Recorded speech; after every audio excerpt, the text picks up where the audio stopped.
نکنیم. بله.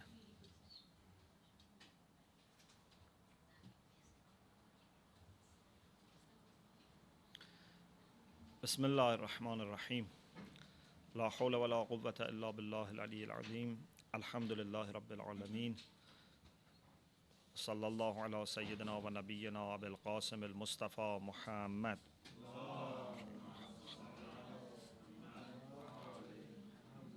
و علی آله الطیبین الطاهرین لا سیما بقیة الله فی الارضین عجل الله تعالی فرجه الشریف و جعلنا من اعوانه و انصاره و شیعته. This is the first lecture in a new series of talks on contemporary issues in Islamic thought. Today, inshallah, we talk about the issue of feminism. And then, inshallah, next week we will talk about pluralism. And then secularism and other issues which are, contemporary issues. Because we are very much limited in our time, so we try to study every subject in one session. So today would be the only chance that we have for talking about this issue of feminism.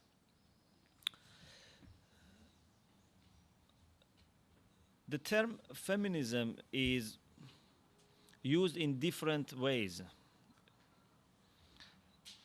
It's mostly related to the late 19th century, when a group of people, a group of activists, tried to call for the establishment of certain rights for women, mostly in Europe and US.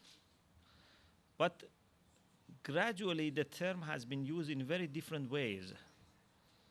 And whenever you read books about feminism, you find that they clearly distinguish between feminism as a philosophical theory and feminism as a political movement.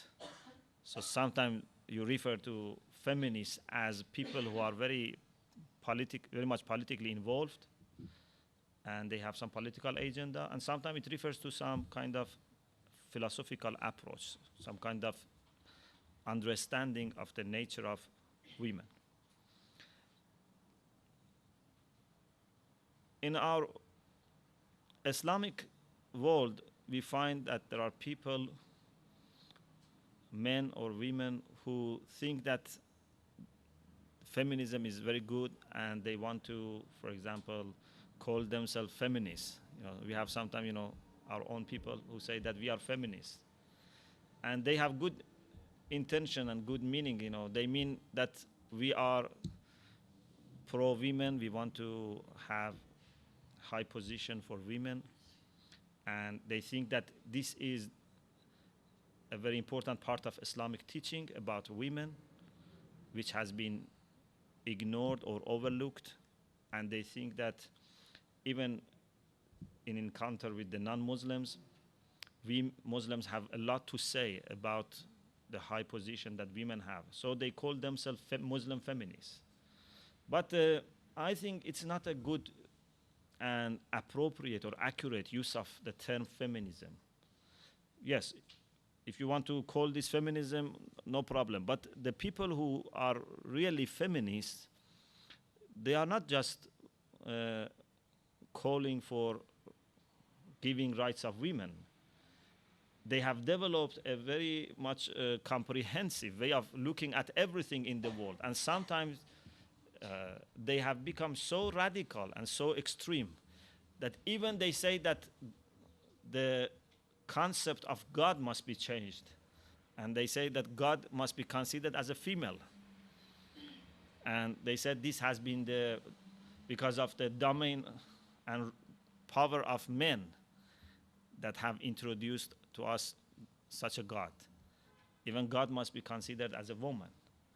So you have even feminist theology. And sometimes they become so much radical that they think that family is also very dangerous. We have had many feminists who were against family and against women becoming mother, because they think that this is the beginning of imposing a historical role on women, and something which makes them, subordinate to men. So you come across very wide range of ideas among the feminists. So if someone is calling himself feminist, he or she must be very clear about this matter, that what he means or she means by being a feminist, and what others understand by saying that we are feminists. Anyway, we don't need to that much talk about what is the meaning of feminism, or what are different, usage of feminism. We should understand the point behind these different terms and see what is the Islamic view about this matter. But before I start talking about Islamic position, I must say something about the history of this debate. Why this started, especially in the late 19th century and then 20th century. And as they called, there have been different waves of feminism. It all started because overall, women didn't enjoy a high position and status in the West.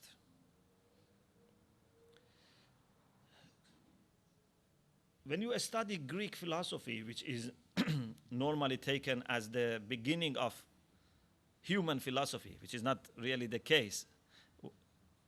It's the beginning of Western philosophy, but it's not the beginning of human philosophy. But anyway, in many of the books about history of philosophy, when they talk about beginning, they refer to the Greek philosophers. When you read books of some of great philosophers, you find that for them, the relation between men and women was very problematic, and they didn't have very clear idea about how human women are. And I have here, quotes from different people that had the idea that women have some kind of evil character. There is something wrong in their very nature. Or, for example, they had the idea that, for example, even Aristotle is quoted, from Aristotle, that he had the idea that woman is nothing other than a man who has failed. So a man with failure is a woman. And when nature makes mistakes in producing men, then a woman is produced. So this was the idea which is referred to, related to Aristotle. And he had the idea that slaves and women, by default, by their nature, must be kept as captive. And they shouldn't be allowed to have active role in the society.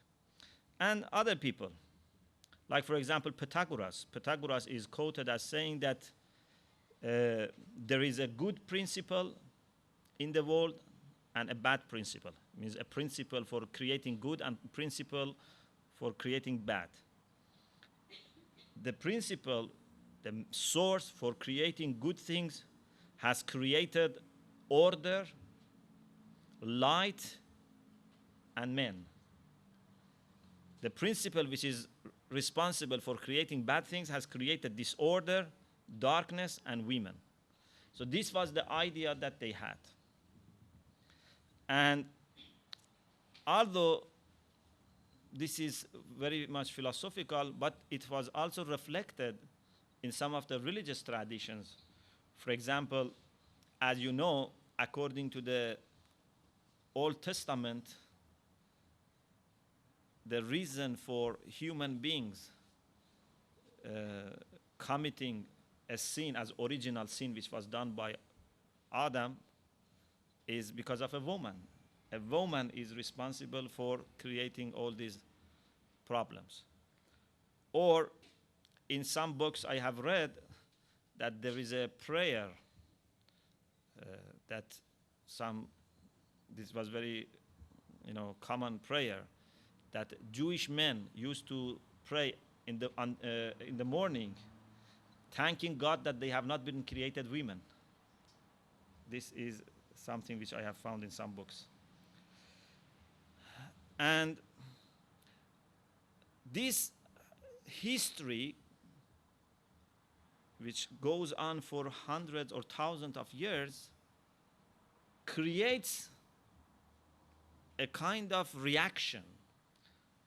When you see that now there are people that call for women becoming like men or women having control over men, this is a reactionary movement. This is not a natural movement. Sometimes people who have suffered a lot, then they overreact and they forget what is the balanced way of thinking. In year 568, which is near to the advent of Islam, near, not exactly, but near, there was a conference in France. And you know what was the topic of the conference? The topic of the conference was whether women are human beings or not. This was the topic of the conference in 568. Even in much later, up to recent time, women didn't have any right for, not only they didn't have right for ownership, they were considered as possessions and belonging of men.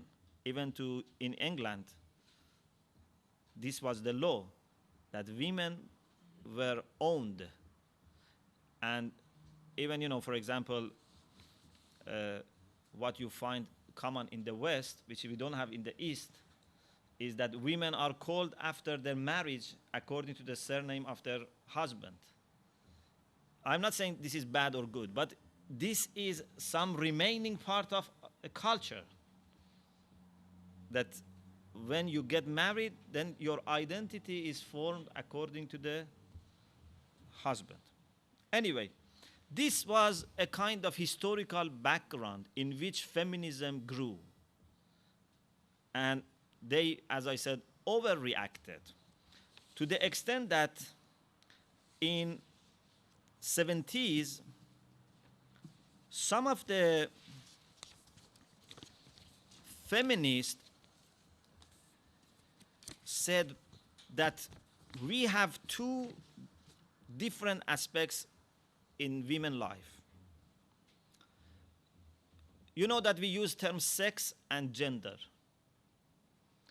Feminists from 1970s, they said that sex refers to those aspects of the creation of men and women which are biological.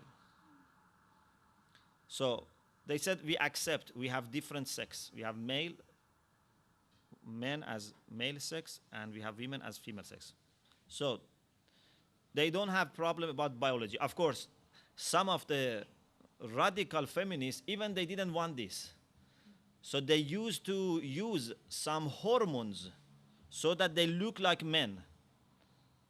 And they are very much against any kind of dress, any kind of hair dress, or anything which make women distinct. And if you look at this carefully, you find that these people, by trying to resemble like men, indeed they are much more underestimating women. They think they are bringing women to a high position, but indeed what they do is that they are telling women that you must forget you are women.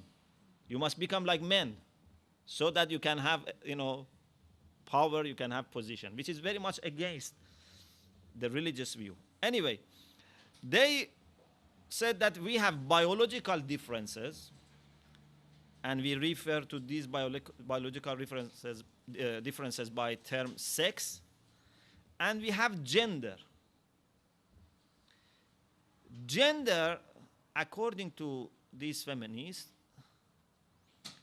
is all because of culture. If there are differences other than biological differences, like for example, we say there are differences in their emotions. Between men and women, there are differences in their emotion, in their understanding, in the way that they feel responsible, in the way that they interact with others. There are several differences. These feminists say that none of these differences are necessary. These are all imposed by culture, by society. A woman can behave and can understand and can have emotions exactly as a man. Body is different, but there is no other difference which is necessary. If you see that, for example, now we have women who are, for example, better for certain jobs and men for other jobs, they say this is only because of the culture in which they are brought up. Otherwise, men and women are exactly the same. And this is very dangerous because this means to forget the differences between the soul, between the spirits of men and women, which can supplement each other. There are certain things in which men are strong, there are certain things in which women are strong, and this is the beauty of creation that has made none of us complete and perfect. We need each other. Men and women need each other. As a mother or father, as a husband or wife, as brother or sister. Even in society, there are certain jobs in which you need a passionate person, a person with patience. Then women can be better in this position. There are certain jobs which are very tough. Then you need men to undertake this.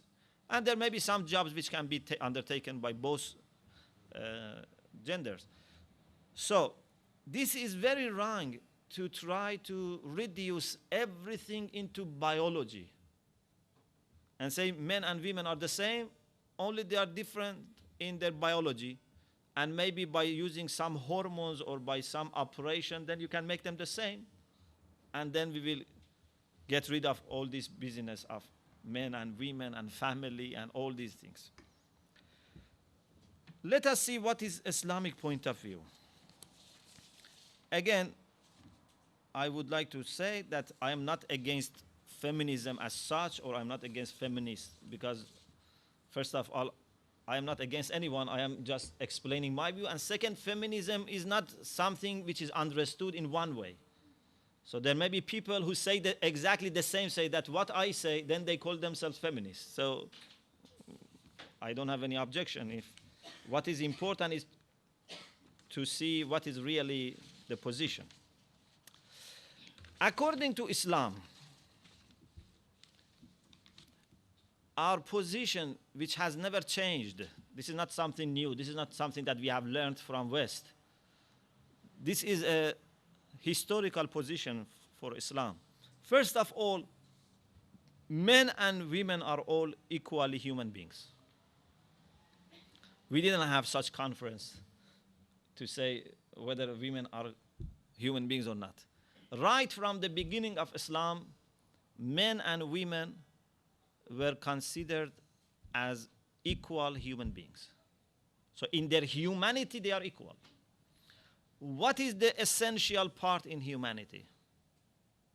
If you ask me, what are the essential elements of humanity? Of course, you have been in this course, self-knowledge before, so you know that. But just to repeat, a very important part of humanity is freedom, to have choice, and responsibility and understanding. All these things, understanding, responsibility, choice, are the things that we share. Men and women, we share. And because of that, we men and women can achieve perfection. So the potentialities for perfection are open to all of us, men and women. So the main elements which make a person human being is something which is shared by everyone.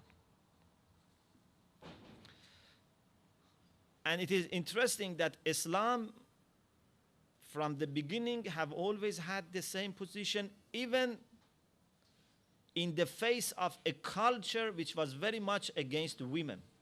You know that what was the custom among the pagans? They used to kill and bury their daughters even when they were still living. They were still alive, they used to bury them, and they were taking this as a shame to be informed that you have been given a daughter. Despite this culture, Islam said that men and women are both complete human beings, and also, as you follow in the Islamic law, both can own. Not only women were not owned, men and women were free, and they had the ability to own.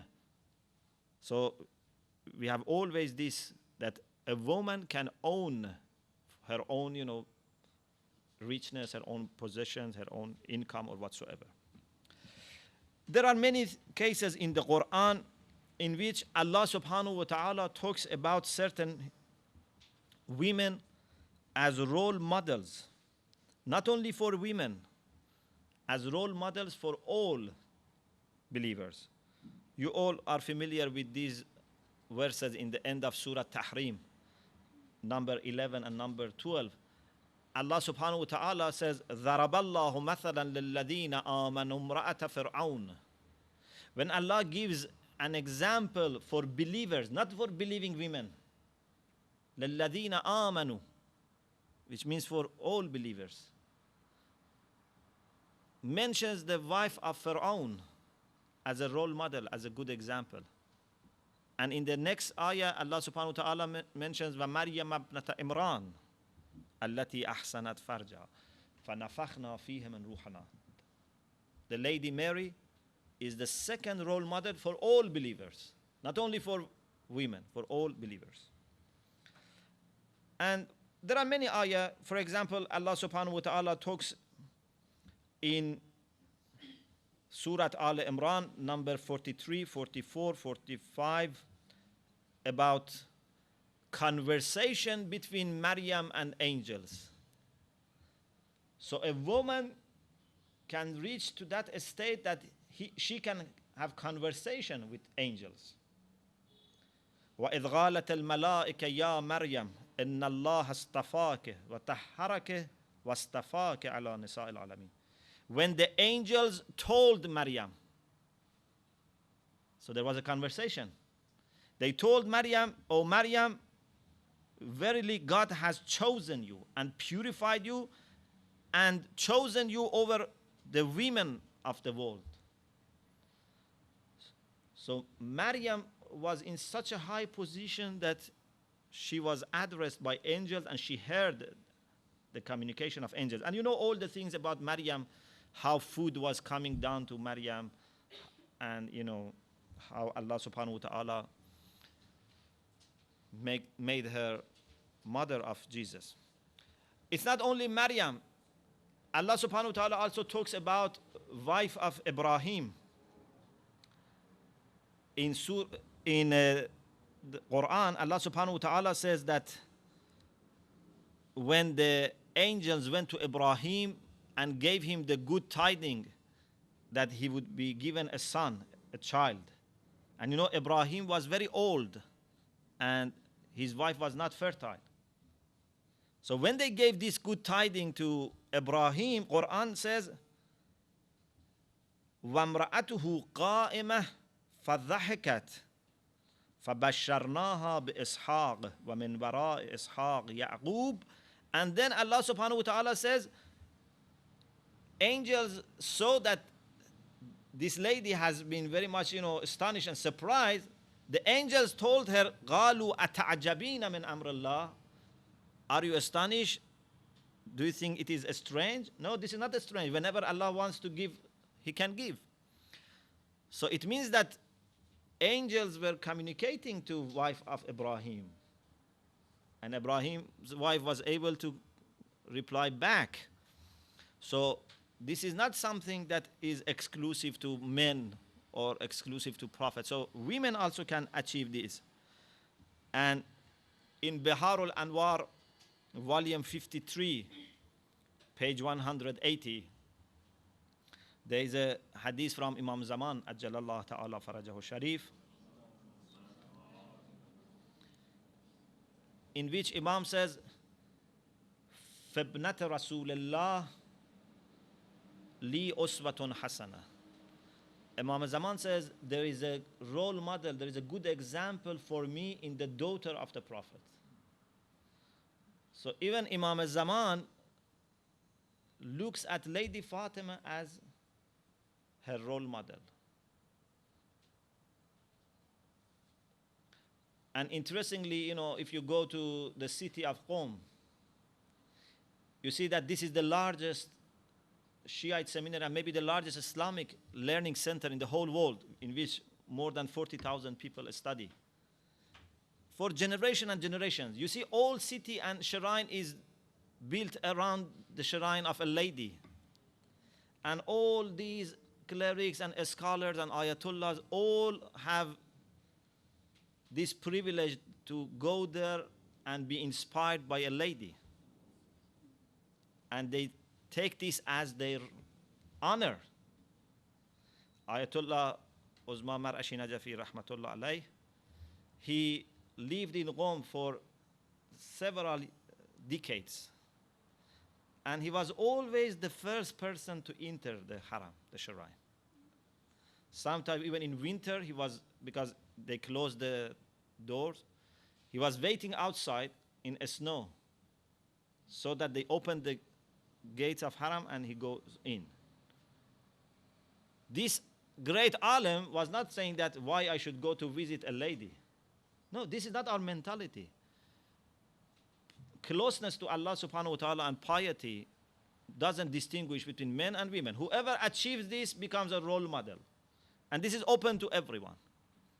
So, according to Islam, men and women are equally human beings, are complete human beings, and they both can reach Allah subhanahu wa ta'ala and can achieve perfection. The second point, according to Islam, men and women are created for their own sakes. It's not that women are created for the sake of men, or men are created for the sake of women. No, men and women are created for their own sakes. But at the same time, men and women are created in the way that they supplement each other. They help each other. They complete each other. Although we are a complete human being, every man or every woman is a complete human being, but we are not perfect human being. So we don't lack humanity. But it's only when men and women are united that they can complement each other. When Allah subhanahu wa ta'ala talks about marriage, says, من آياته أن خلق لكم من أنفسكم أزواجا لتسكنوا إليها وجعل بينكم مودة ورحمة. This is one of the signs of Allah subhanahu wa ta'ala, that has created us in pairs so that we can find our tranquility, our peace in our spouses. And it was interesting to me that once I was reviewing Quran for this issue of marriage, and it came to my notice that even Allah subhanahu wa ta'ala, when He talks about heaven, He mentions as one of the blessings of heaven that even in heaven you will have your spouses. You are in pairs. One of the blessings of Allah in heaven is that there would be azwajun mutahhara. So this is not only a material need for this dunya. Even in heaven, men and women need each other, and they would enjoy the companionship of each other. So this is the beauty of creation, that Allah subhanahu wa ta'ala has created us in the way that we can supplement each other. So although men and women are created for their own sakes, but they are created in the way that they can help each other and complement each other. There is an issue here which I mentioned very quickly about the creation of Lady Eve, Hawa. Was she created after Adam, from Adam, or independently? This is not very important issue, even if she was created after or before or with. This doesn't make any difference. But as a matter of fact, if someone wants to know this, Islamic hadith about this is not the same. We have different sets of hadith. There is a group of hadith which is very much in compliance with the Bible, according to the idea of the Bible. Bible in Genesis, there is this idea that Eve was created from the bone of Adam. So you have this idea in some hadith. But Allama Tabatabai in Al-Mizan says that these hadiths are not authentic. The chain of narrations are not reliable. There is a second set of hadiths in which the idea of creation of Eve from the bone of or rib of Adam is clearly rejected, quite opposite to the first, which Allama said they are not authentic. For example, in Tafsir Safi by Mullah Muhsin Faiz Kashani, in first volume, page 413, you find some hadith which rejects this idea. But we have a third set of hadith which says that Eve was created from the clay from which Adam was created. Not from the bone of Adam. From the same clay, tina. And this is a very important discussion. What does tina mean? Anyway, from the same clay from which Adam was created. And this makes more sense. So she was not created from bone of Adam, but they were created from the same clay. Okay? So, none of these hadiths, even if we accept the idea of the Bible, that Eve was created from the bone of Adam, does mean that none of them means that she was inferior to Adam. It's just a matter of how did Allah proceed. But as I said, what we can find in Islamic hadith is that this idea is rejected, and she was created from the same clay that Adam was created, which is somehow possible to understand, why. It means that the same kind of nature, the same kind of beginning, the same kind of origin. The third point, there are different ways towards perfection. Allah subhanahu wa ta'ala, in His legislation, has given us some guidelines. These are the key points. For example, we need to say our prayer, we need to fast, we need to go for Hajj, we need to be honest, we should not betray, we should keep our promises. There are certain things that we have been given through revelation. And then there is a very wide spectrum left to the people themselves.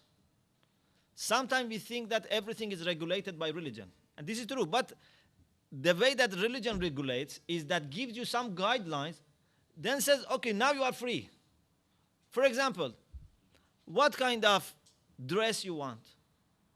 It's up to you. You want traditional dress, modern dress, this color, this material, that material, everything is left to you. Just observe certain things. Observe modesty. Observe that this dress must be earned from halal. You cannot put on the dress of someone else, for example. But then it's left to you. About food, what type of food you want to eat, it's up to you. You want vegetarian, you want non-vegetarian, you want Eastern, Western, Indian, Iranian, Arab, whatever. You want to innovate your own way of making food. Just make sure that the food is not harmful and also it's halal, ingredients are halal. The rest is to you. The way you want to make your house, you make your garden, you want to go to holiday, whatever, there are many, many things that are left to us. We Muslims, indeed, we don't feel that much we are, put in some kind of restrictions. We can live like any other person, just we have some principles. And it's not very difficult to observe those principles. And these principles are very helpful because gives you peace of mind. You don't need to think, a lot in every case. I have some principles and I clearly can decide what to do. But the people who don't have principles in their life, every day they must, make big decisions for themselves. And sometimes they fail. Anyway, in this wide spectrum of the choices that we have, of alternatives that we have, people can get close to Allah subhanahu wa ta'ala in the way that they think it's easier for them. It's better for them. For example, what kind of profession, what kind of occupation you want to choose? Islam doesn't say that you must all become alim, or you must all become doctor, or you must all become teacher, or you must all become engineer. Islam says this is up to you. Just, it must be something respected in society and, something which is halal. And it's better to also observe what is the need of the society and community. But according to your own talents, according to your own interests, you can choose a job. You may think that if I become a doctor, I can better serve.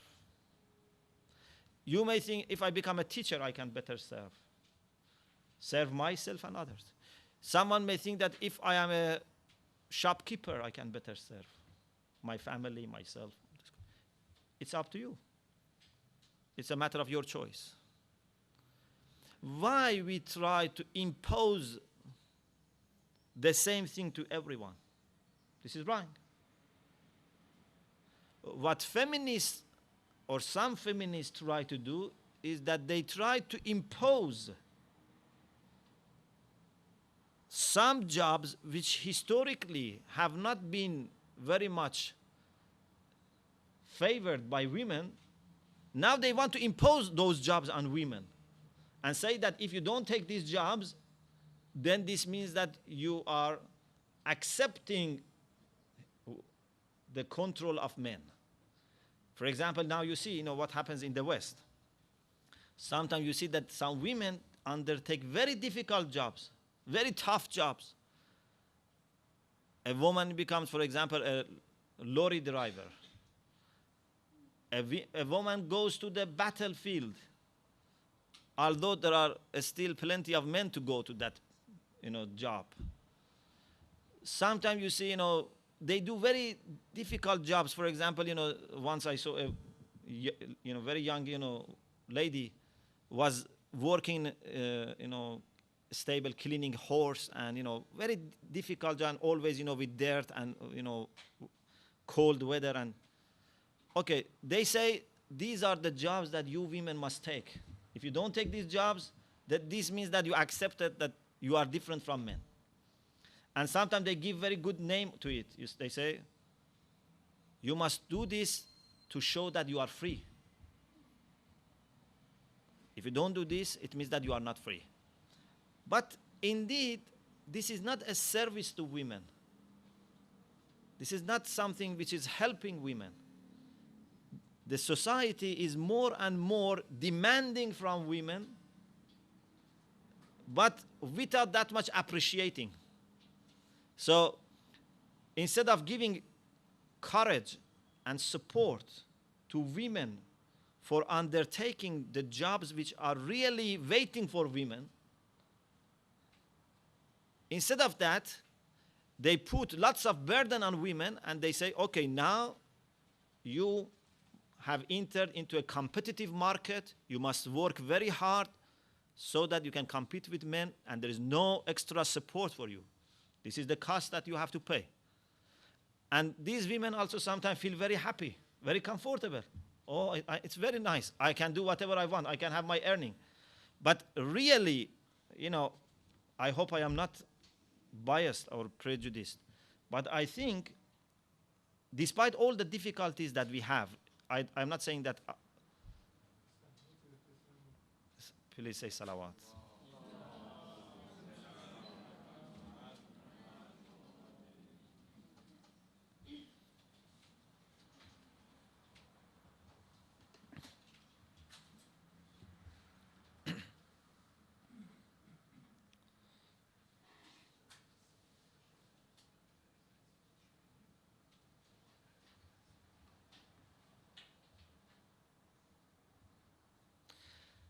Despite all the difficulties that we have, and I say that we have problems, it's not that we have always observed Islam. Unfortunately, in our own societies, sometimes we haven't acted according to Islam.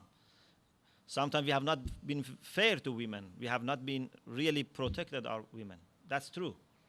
But still, you find that the respect and position that women have in traditional societies or in religious societies is much more. The respect that you as a mother have or as a wife have is much more to many of these modern societies. Anyway, there are different ways for perfection, and everyone, men or women, can choose what is best for them. We shouldn't impose certain things to them and say everyone must be like men or everyone must be like women. No. Whatever is better for you, whatever you can better undertake, you can do it. And the fourth principle is that differences between men and women are not only biological. Even modern psychology shows that how much men and women are different in their understanding, in their reaction. And these are not the things which are created by the force of the society. No, in the very way of creation of men and women, they are created in different ways. For example, something which you cannot deny is that girls become more understanding much earlier than boys. It's not because of food or because of society. In every society, normally girls become more understanding much earlier than boys. The understanding of a 10-year girl is much more than a 10-year boy. This is something which cannot change. The way they show their passion and love is different. Even I recently read in a report which was based on some psychological studies, even the way men and women think about sex is different. And there was a report that, for example, after, I don't remember exact number, but for example, men normally after certain seconds, they think about sex. But women, it's much longer. So sometimes, these psychological findings help us also to understand many things which exist in Islamic legislation.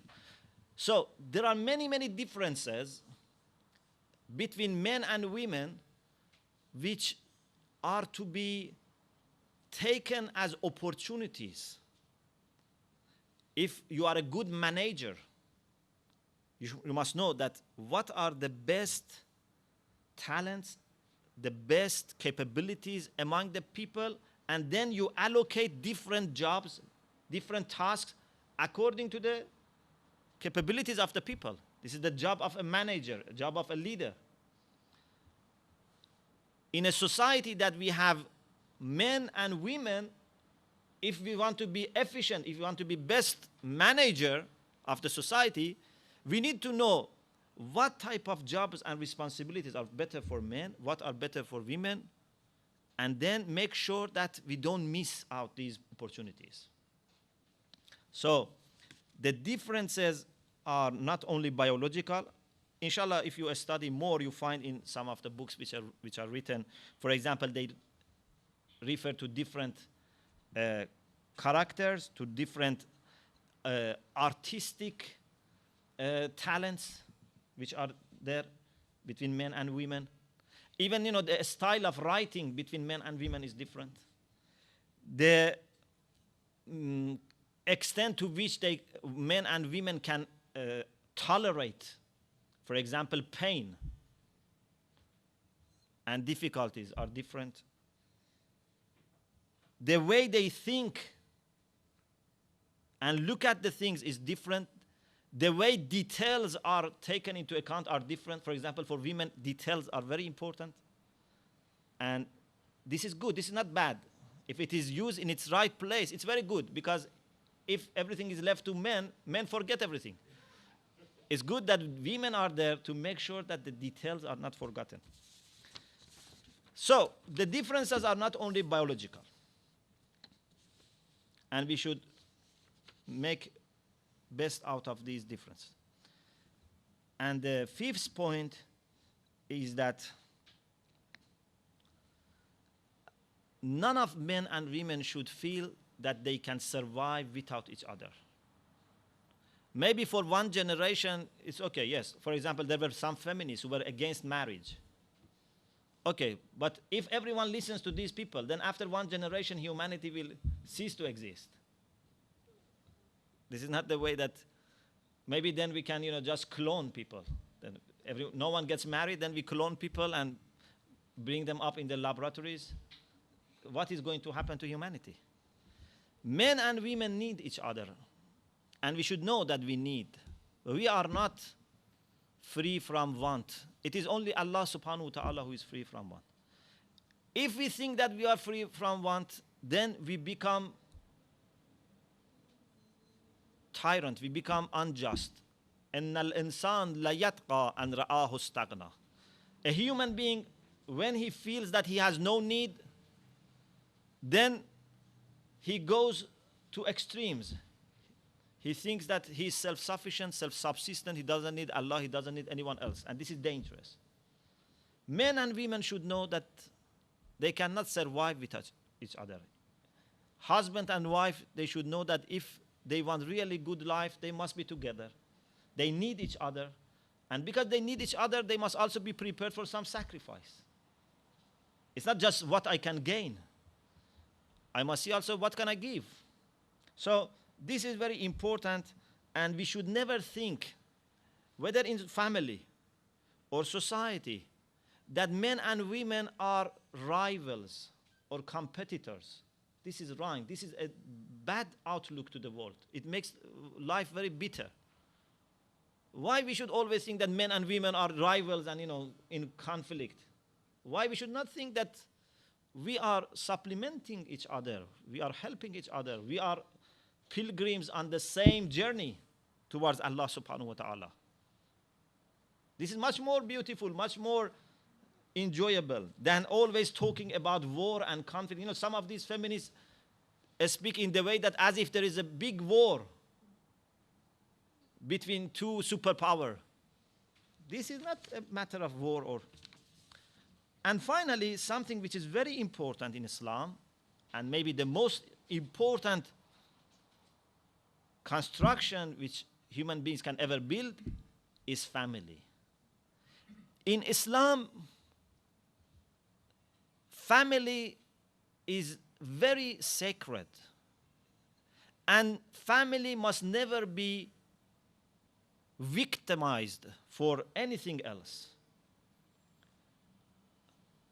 A father or mother can do anything halal, anything which is permitted But there is one condition. They cannot do anything which undermines family. Even if you are doing something halal, but if it undermines family, if it makes family weak, you cannot do that. Because the whole future of humans are based on having good families. And family is something that cannot be replaced by anything else. So, if you are talking about women, women must have very good education. Women must be very active in society. We need all our women to be active in society, to have good job, but there is only one condition. Always try to give enough time to your family. Don't make your family the last thing in your agenda. Okay, I do everything, then if in the end there is some time I spend with my children. This is something that even people in these societies are learning now, that how much they have suffered because they didn't spend enough time with their children when they needed. And no one can replace mothers. Even if father, spends all his time with the children, still the love and the attention that someone receives from the mother cannot be replaced. So, do whatever you want to do, whatever you think that can make you better member of the society, a better servant of Allah, but always remember that family is the priority. And unfortunately, sometimes, we think that the people who spend time with their children and with their family, these people are not very active. This is a bad, idea among some people. They think that the people who are acting as housewife, God forbids, some people think these people are lazy. These people don't make enough efforts. But this is not true. This is a very, very difficult and responsible job to be a housewife. To look after your family, look after your children, and give a spiritual and emotional and all different kinds of support to your family. It's very important. You should never underestimate this. It's a very important job. This is the job of prophets who were training people, who were educating people. The most important teacher is mother. And if mothers are doing their job properly, then we can have proper generation. The women who do job at home properly and still manage to undertake some social responsibility, these are heroes. We should give them lots of credits because they do all the difficulties at home. At the same time, they do difficult things outside. But this must be only through an understanding, not by putting pressure on women that you must work, you must earn, you must have your own share in the economy of the family. No. If they really can cope with the requirements of housework and still do something outside, very good. But first, we should make sure that we don't sacrifice the family life. And second, we don't put too much pressure on women. As the Prophet Muhammad sallallahu alaihi wasallam said, Al-mar'atu rayhana wa laysat biqahramana. A woman is like a flower. It's not like a, for example, wrestler or a sportsman that you put lots of pressure on her. It's like a flower. You cannot put too much pressure on a flower. So, family is very important for us. And unfortunately, some people, don't understand this, and they think that if there are some people who are acting as mother or as, for example, good wife, this is not something important. This is because you cannot mention this in your CV, that I was, acting as a mother or as a wife, for 20 years. But in your CV that you present to Allah subhanahu wa ta'ala, this is the most important thing. As the Prophet Muhammad sallallahu alaihi wasallam said to that lady, that lady who asked the Prophet, and she said, I am coming here on behalf of all women to ask you that what would be our situation? Because men can go for jihad, can go for all different kinds of activities and earn sawab. Her question was sawab, was closeness to Allah, not money or power. But what we women can do? And the Prophet said, Jihadul mar'ati husnul taba'ul. This is your jihad. To be a good mother, to be a good wife, this is your jihad. If you want to get close to Allah subhanahu wa ta'ala, this is the way that Allah has put for you. And this is the way which is easy and difficult. It is easy because you can easily understand. And this is which is something compatible with your nature. But it's difficult because sometimes men are, not reasonable. Some men are, very difficult to cope with them. Sometimes they are irrational. Bringing up children is very much challenging, especially nowadays. But this is jihad. Jihad cannot be like eating cake. Jihad has, some kind of difficulties. But still, it's easy. It's not something you cannot manage. It's something which is manageable. So family is very important. And finally, according to Islam, what is very important is morality, is piety, is spirituality. We talk about all these things. What is the responsibility of men? What is the responsibility of women? What are the legal requirements? Mutual responsibility. But everything, in the end, must go back to akhlaq. You can never keep two people together by law. You can put two people in the same cell in prison by law. They cannot go out of the cell. But you cannot take two people together as a husband or wife by law, because then it doesn't work.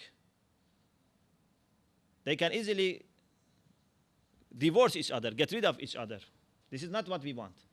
What we want is to have two people who love each other, who are ready to die for each other, who are ready to sacrifice for each other. And this can only be achieved when we have morality, when we have spirituality, when we have get rid of our selfishness. Law doesn't teach you how to get rid of selfishness. It is akhlaq which tells you how to get rid of your selfishness. And if two people are not selfish, they don't have any problem. The late Imam Khomeini used to say that if all 124,000 prophets exist in the same city, they will never have conflict. Moses and Jesus and Prophet Muhammad would not have any problem with each other. But sometimes we two people, even two Shia, cannot live together. Why? We two Muslims cannot live together. Why? Because of our selfishness. I only want myself to be there, and I want just to promote myself. I cannot accept any rival. So if taqwa and piety is ruling and governing our families, then we would not have any problem. And even if one side, one party is not acting properly, one side is not acting morally, still the other side can act morally and get closer to Allah subhanahu wa ta'ala. I end with one story to show that how a person who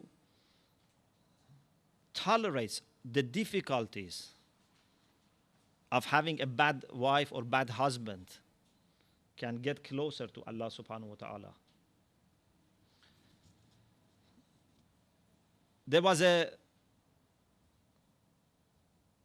person who was very famous for being a great arif. And someone from another city heard about this man and reputation of this man. So he traveled to that city to pay a visit to him. Said, I should see this man and get some inspiration.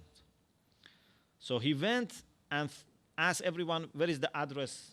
And finally he found the house and knocked the door. Then the wife of that mystic came out and said, what do you want? He said, I have come to visit this man.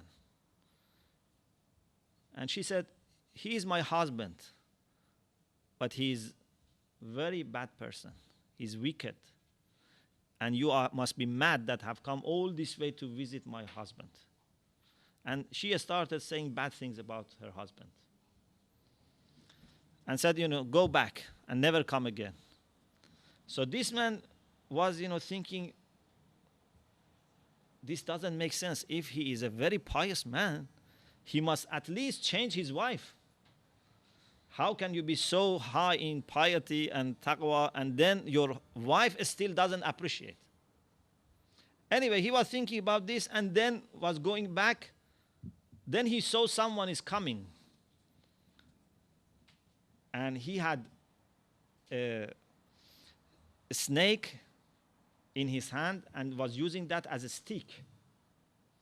And there was a lion who was carrying wood and logs for him. So he went outside city to bring some wood. And then he was surprised, who is this man who uses a snake as a stick and a lion is serving him? So as soon as he saw him, that man said, you have gone to my house. And my wife told you this and that. He said, yes.